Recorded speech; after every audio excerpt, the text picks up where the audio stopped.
এই যে মা বিড়ালটাকে দেখছেন, ও আমাদের কমপ্লেক্সে থাকে। ওর নাম স্ক্র্যামি। এই যে বাচ্চাটাকে দেখছেন, এই 1 মাসের ওপর ওর বয়স।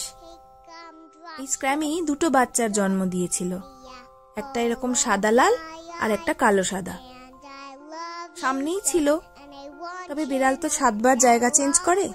জায়গা চেঞ্জ করতে করতে জানি না কোথায় নিয়ে গিয়েছিল কালো সাদা বাচ্চাটাকে। বেশ বহুদিন ধরেই আর দেখতে পাচ্ছি না। যাই হোক, এই একজনকে নিয়েই ও আছে, সারাদিন পাহারা দিয়ে দিয়ে রাখে। বেচারির আগের বাচ্চাগুলো সবই এইভাবে হারিয়ে গেছে, নয় মরে গেছে।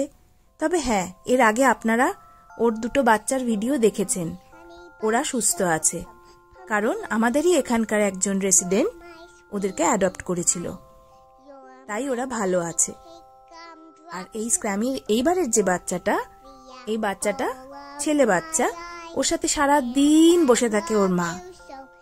আমার কেন জানি মনে হয় ও বোধহয় বুঝতে পারে যে ওর বাচ্চাগুলো বাঁচেনি বা হারিয়ে গেছে বা কেউ নিয়ে গেছে।